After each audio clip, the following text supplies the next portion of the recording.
following program is for a mature audience and may contain detailed descriptions of violence.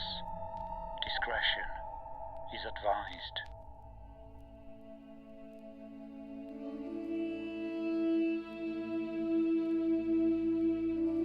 The Radiant Citadel is a miracle of architecture.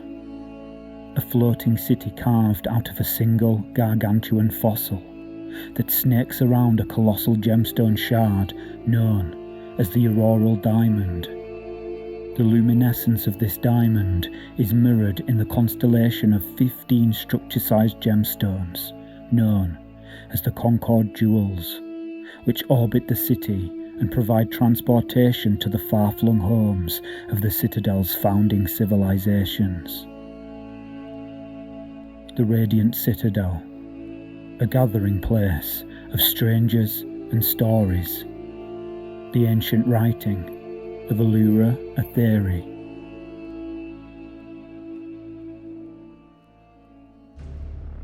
Spoiler warning: before you watch the following program, please be aware that this program makes use of Journeys Through the Radiant Citadel, published by Wizards of the Coast in 2022.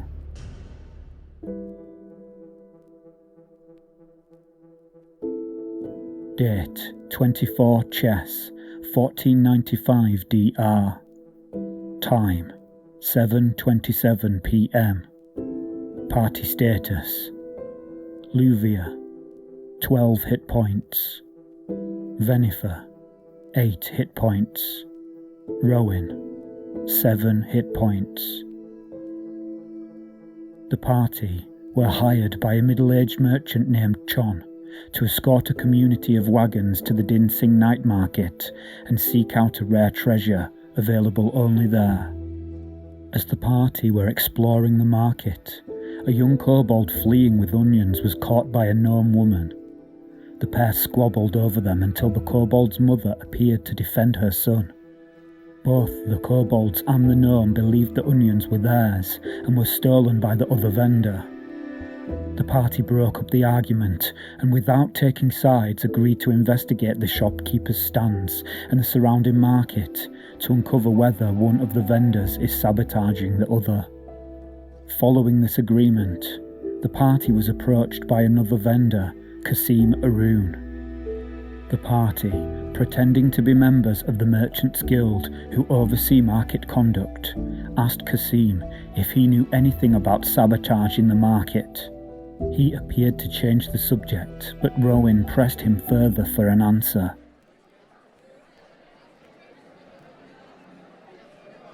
The Spicy Brothers are in a promising position. I personally would have no need to sabotage anybody.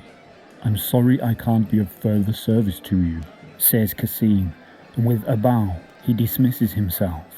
Have a delightful evening. Rowan will perform a wisdom insight check to determine whether Kasim is telling the truth. He has a +6 bonus to this roll. Only 12 altogether. To Rowan, Kasim seems a little shady, but it's not very clear whether he is hiding something or not. Perhaps time will tell. As Kasim walks away, Rowan stares after him with narrowed eyes and slight scowl, deep in thought but without revelation. The party begins to explore the market further. They make their way through the southeastern jumble of market stalls, which, like all the rest, spiral around the event grounds in a sunken plaza at the very centre of the market, which forms a large circle. It's as though the stalls, of all shapes and sizes, orbit the larger central tents like a planetary system. Before I continue with the story, now is a great time to announce the winner of my recent Halloween competition, also celebrating my 3,000 subscriber milestone. The competition was announced in my previous episode. I asked friends of the show to submit a write-up for a creepy Halloween-themed market stall, complete with a vendor. I'm pleased to announce the winner is StratPlayer05 for his submission entitled Disguised Blessings, details of which are about to follow.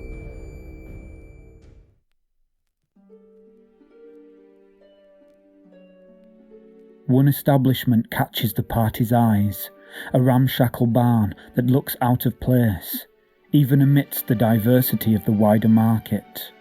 This place seems much more permanent, with its serene garden of manicured alleyweeds and gutter moss no less. The juxtaposition is strangely alluring. The lower floor of the barn is barren, save for a few cobwebs and a single, greasy, sputtering lantern. A rickety ladder leads up to the structure's partial second level, for the rest of it has collapsed away. One by one, the party ascends the ladder, which is surprisingly sturdy. Atop, beneath a sign depicting an anguished princess crying tears of diamonds into an ornate chest, sits a hooded figure in robes of sable and lavender hues. "Just curious, what have you got up your ladder?" Venifer asks. "My collection of wares," the hooded figure speaks in a voice somehow booming, yet soft. "None of which are cursed. People travel from all the founding civilizations to seek my blessed, enchanted items." "Can we see some of them?" asks Luvia. "Of course. I have just the thing for you." The hooded figure, despite being a considerable size, nimbly floats to the back of the room without so much as causing the barn's old boards to creak. He disappears into the blackest of shadows and re-emerges a moment later with a large silver sabre. "This is the drowsy sword," the creature explains. "A saturnine sabre of silvered steel. Not cursed." He brushes his hand up the blade delicately. "The wielder may cast a sleep spell once per day and may strike an enemy with greater precision. Blessed and enchanted, if you look at it the right way." "It looks a little out of my price range," says Luvia. Without response, the hooded figure ducks back into shadow and silence, and then re-emerges once again. "Exhumed legumes?" he asks. "Excuse me?" responds Venifer. The hooded figure holds out a small bag of delicate cloth, which faintly buzzes with magical energy. "If eaten," the creature says, "one legume will sufficiently satisfy hunger for 1 week. Not cursed, but blessed and enchanted, like all my wares." "Why did you call it an exhumed legume?" questions Rowan. "They were previously planted and then dug up after a high altitude mishap." "Oh," Rowan responds with a series of blinks. The characters seem quite mesmerised by the items they have seen so far, and despite the peculiar vendor and his creeping behaviour, they somehow feel trust for him, rightly or wrongly. "Look, I'm not sure we are your target consumer." Luvia breaks a long moment of silence and attempts to break the party's spellbound circumstance. "Between us, we have about 10 gold pieces. That doesn't sound like it will get us very far, unless you have something more in that price range." Luvia will perform a charisma check. She rolls a 5. "The exhumed legumes are 250 pieces of gold. I regret that I am unable to go lower. Perhaps we can do business some other time." And with that, the spell is broken, and the creature turns and begins to glide into the shadows to be reabsorbed.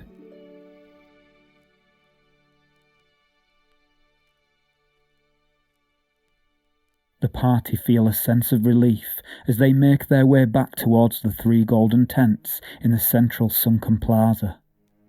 A brightly coloured sign reading Varda's Otherworldly Goods catches their gaze this time, and the pleasantly sweet pastry smell that comes with it even more inviting. Amongst these expertly crafted pastries and desserts, at centre stage, sits a large delicately decorated bun curled like a coiled snake, with a large blob of yellow at the centre, surrounded by a white dusting of coconut. This was it. This was the rare item that Chon was looking for. Stay tuned to find out what happens next.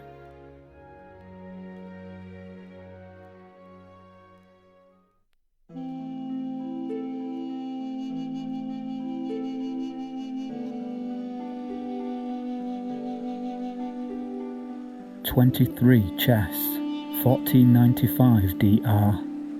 Luvia relaxed on a large rock on Pearl Beach, gazing out at the Lynx River as it flowed by.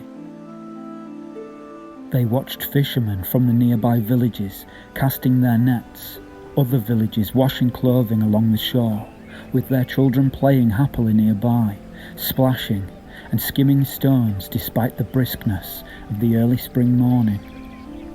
Behind Luvia, a burst of hearty song announced a presence. A stout voice followed.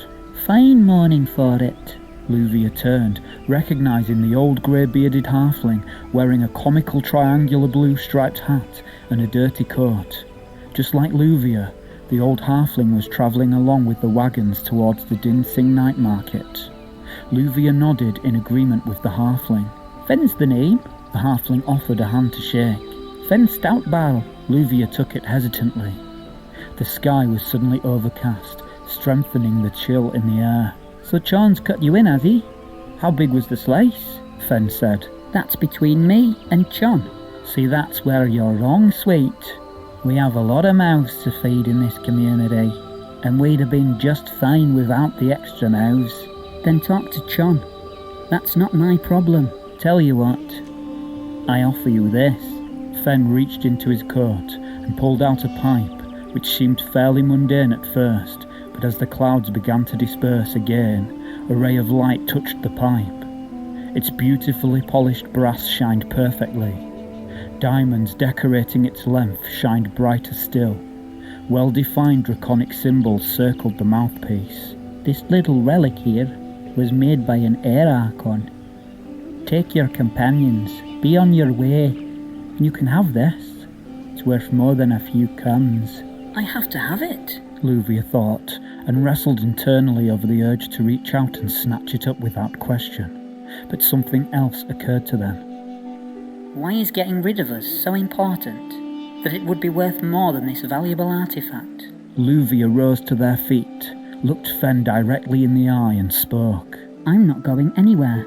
And with that, Luvia took their leave of the old halfling and made their way back to the village to prepare for the journey to the Dinsing night market.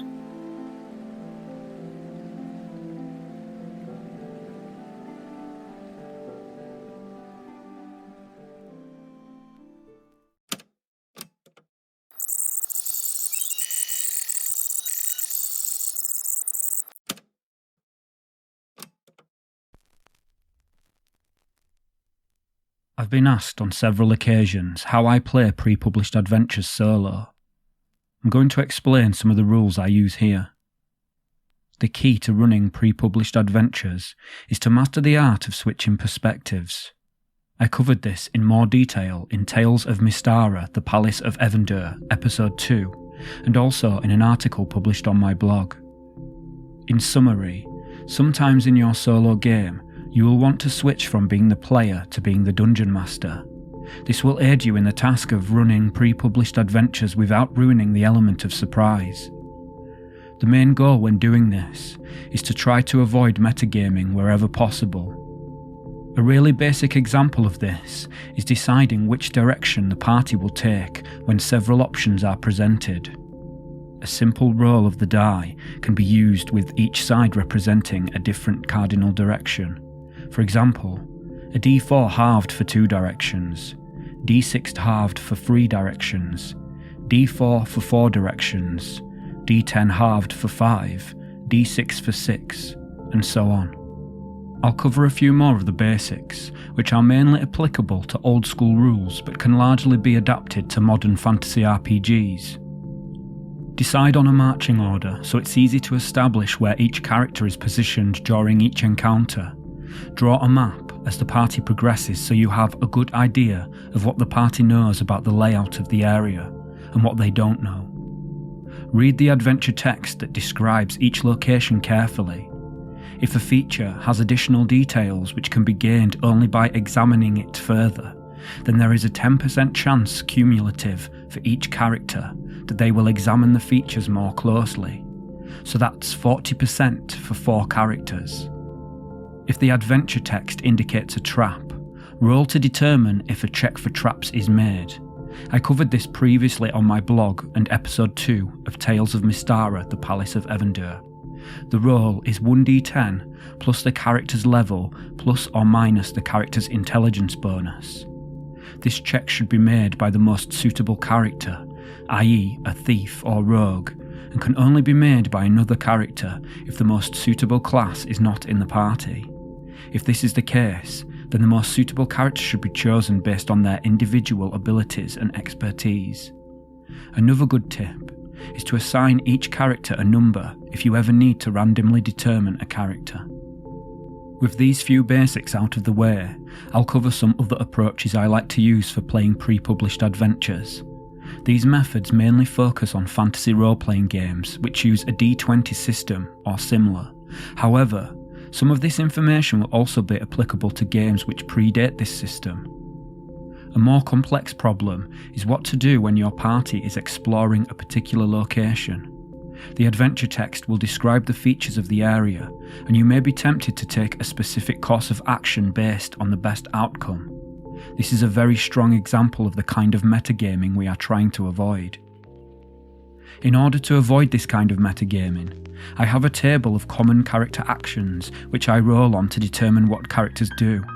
I also covered this in Tales of Mystara, the Palace of Evendur, episode 2, and in a previous blog article.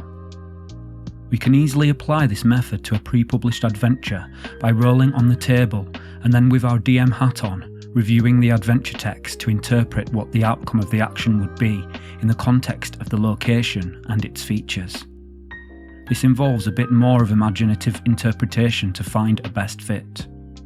I'd always advise in these situations to apply a mix of logic and the path of least resistance. One other common stumbling block when trying to avoid metagaming when playing a pre-published adventure is when the adventure text indicates that a character may perform some kind of skill or ability check. In any edition of D&D published within the last 20-something years, including 3rd edition, 5e, One D&D, and also other modern games based on the D20 system, a roll of a 20-sided die is often compared against a target number to determine success or failure of an action. This mechanic is usually applied to skill and ability checks. This is particularly potent in pre-published adventures, even ones which predate the D20 system. When playing solo, there are various ways to adapt this D20-based approach into a great solo game mechanic. If the adventure text includes the opportunity for a player to roll a specific skill or ability check, first you must determine whether any of the characters will think to do so. This is one way to avoid metagaming. A player in a group game will not necessarily think to perform a particular check, so we want to reflect this in our solo games. Determination of whether a character will perform this check is similar to examples I gave in a previous article on my blog concerning traps and noise. I also covered this in episode 1 of Tales of Mystara, the Palace of Evendur. The procedure is as follows: roll a d10. The chance of performing the check is equal to 1 plus a character's level plus or minus a character's intelligence bonus. You could perform this check for each character in the party, or limit the check to characters who are proficient in the skill, if you use skill proficiencies in your game. For straight ability checks, you could only allow characters a chance to perform the check if they are at least average in their scores, i.e. have a score of 9 to 12. I'm still experimenting with this mechanic, so I have no hard and fast rules just yet. The chance to perform a skill or ability check will always be the same for a character until they level up, so you could include an extra space on the character sheet to record each character's chance for skill or ability check. A further problem when rolling dice checks is how to set a target number or difficulty class if it is not already set in the adventure text. A table of typical difficulty class can be used for this. These tables appear in various editions of the Dungeon Master's Guide, and there is even one included in the 3rd playtesting article for One D&D. If you'd like to know more about how I run my solo games, please visit solodungeoncrawler.blogspot.com or follow me on Twitter @crawlersolo. You may have noticed that this campaign started as audio only. Good news, I'm now making video versions of all my campaigns. I hope you'll follow all of them to get the most out of my fictional multiverse. From time to time, I throw in some solo role-playing tips which could help your game, so it's worth the journey. Regarding this campaign, which utilises the One D&D rules in playtesting, at the time of recording, Wizards of the Coast has now published 3 articles presenting new material for One D&D. The rules glossary in each article supersedes the rules glossary in the articles that came before. Some main changes to note since I started this campaign are firstly, that each character class belongs to a class group. Bards, Rangers and Rogues, covered in the second article, belong to the Experts group. Sorcerers, Warlocks and Wizards belong to the Mages group. Clerics, Druids and Paladins belong to the Priests group. And finally, Barbarians, Fighters and Monks belong to the Warriors group. Secondly, character races have been swapped out for character species. I guess this is an attempt to steer away from the implications of focusing on race. Interestingly, if I cast my mind back to the original Dungeons & Dragons, this too did not utilise race, but only class. For example, demi-humans such as dwarves, halflings and elves were classes and the term race was simply not used. OD&D also did not include lore for the various classes and monsters. This was left to the DM to craft. So by default, it avoided the controversy of cultural or racial parallels, similar to what Wizards of the Coast have been trying to do with 5e and One D&D. I presume on Gygax's and Arneson's part, this was not the intention with OD&D, but was just the way it was. An interesting parallel all the same. In regards to changes of game mechanics, as and when they are applicable, I'll cover them in detail in game. Now, back to the game. So far, on episode 2 of Radiant Light, after interrogating Kasim Arun, who insisted he knew nothing about sabotage in the Dinsing night market, the party was unclear on whether Kasim was telling the truth or telling lies. Following their discussion with Kasim, the party discovered a ramshackle barn in the southeastern part of the market. There they met a shrouded figure selling enchanted items beyond their price range. After making their way back towards the central plaza, they found Varda's otherworldly goods. In pride of place, this vendor had a large delicately decorated bun, curled like a coiled snake, with a large blob of yellow at the centre, surrounded by a white dusting of coconut. This was the rare item that Chon, the middle-aged merchant who hired the party, was looking for.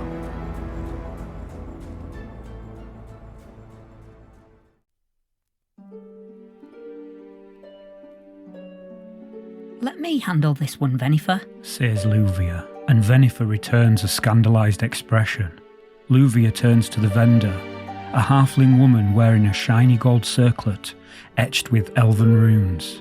I really love your circlet. It's beautiful, Luvia says to the vendor. I consider myself a pretty good judge of character, and you strike me as quite an important person. A real influencer. I'm Luvia. They offer their hand to the vendor to shake. I think you need to brush up on your acting. Your little performance there, with the pretend flattery, a little too much. Luvia stammers in response, unable to find any more words. Don't act so offended. I'm only pulling your leg. But be warned, that kind of sweet talk doesn't convince old Varda. I've been around too long. If I tell you your pastries and desserts look like the finest I've ever seen, will you believe me? Varda waves her hand dismissively at this remark. Just then, a large crash can be heard somewhere on the western side of the market. As the party turns toward the source of the sound, they notice a fire below the Zungun family seafood stall. The source of the crash was the stall's right leg collapsing. Kuza throws a bucket of water onto the fire to put it out, cursing heavily as she does so. Rowan shakes his head in disbelief, and Venifer throws her hands up in surrender. If you ask me, Varda, Venifer says, that was no accident. I don't know what you're talking about. Varda responds, I didn't see anything. Have you ever met a man who goes by the name of Fen Stoutbarrel? Asks Luvia. No. Us vendors keep ourselves to ourselves. Whilst conversation is taking place, Rowan inspects the vendor's space to see if he can see anything unusual. He will make an intelligence investigation check. He doesn't notice anything suspicious. You're being a tad evasive if you ask me, says Rowan, losing his patience with the woman. I think it's appropriate for Rowan to make a charisma intimidation check here. He has a +3 bonus to this roll. Despite the look of discomfort and fear, Varda swallows the emotions down hard. Market business isn't for outsiders, she says. We keep ourselves to ourselves. But I'm not looking to cause any trouble. As you can see, there's been a lot of disturbances at the Tianmo and Zungoon businesses. It's causing quite the commotion. You know, I think my son would absolutely love one of those chocolate buns. Can I buy one, please? Venifer says, with a bright smile in an attempt to calm the atmosphere. 1 silver piece, says Varda, holding out a hand. Venifer hands over a gold piece and receives 9 silver pieces change and a small chocolate cupcake. As Varda is moving to serve Venifer, Rowan takes the opportunity to take a better look behind where the halfling vendor was standing. Once again, he notices nothing strange. He rubs his beard thoughtfully, reaches into his robe, takes out a small book, and begins to flick through its pages. I think we should look around. The Dinsing Night Market Games are prestigious events, interrupts Rowan before Luvia can finish her sentence. Held at the market centre. Winners are temporary minor celebrities throughout the market. Perhaps if we win a few games, we might get treated with a bit more trust and respect around here. As Rowan is explaining this, Varda cries out in alarm. My vanilla buns! The party turns towards the commotion to see an empty spot at the back of the stall that held 24 of the signature buns just moments ago. Varda points to a thin trail of powdered sugar leading directly to Tianmo Noodle Bowl. Venifer signals the party to move, and they all rush towards Tianmo Noodles. Lamai, Luvia says to the vendor, do you have an explanation as to why 6 vanilla buns are missing? This trail of sugar leads directly to your stall. I would never steal from another vendor, the gnome woman says angrily. You do me a great dishonour. What I have, I share freely. And I don't take what does not belong to me. I can't think of a better explanation, presses Rowan. I won't take this harassment, Lamai says, with a stubborn expression, arms folded and dark wild hair hanging over her knitted brow. The sound of a large gong suddenly cuts through the din of the market, stopping any further conversation in its tracks. The gong is followed by a loud voice which bellows, The games are about to begin. These sounds are coming from the central tents, the event grounds for the market games. All participants must make their way to the event grounds immediately. The party make their way over to the southwestern event tent. A human, garbed in a garish red and green uniform, approaches and outlines the rules. The game works as follows. You will sit at a table with a basket of mixed peppers and several pitchers of milk. The game has 3 rounds. Participants must select 1 pepper from the basket and eat it. Any participant who eats a pepper without reaching for milk or leaving the table until the 3 rounds are over is declared a winner. Neither violence nor magic are permitted during the competition. Do you agree to obey these rules? We do, answers Venifer. Then I will ask you to wait just a few moments for the event to begin. The characters are the only contestants in the competition, and after a short wait, they are escorted into the main area of the tent. A crowd applauds from nearby bleachers as they're led into the broad open space of the event tent. Before them is a square table bearing a massive basket of colourful peppers and several pitchers of milk. Welcome, challengers, to the Arun Family Pepper Challenge, shouts a bombastic announcer standing near the table and wearing a red pepper-themed costume. I'm your host, V. Arun. Is everybody ready to greet the heat?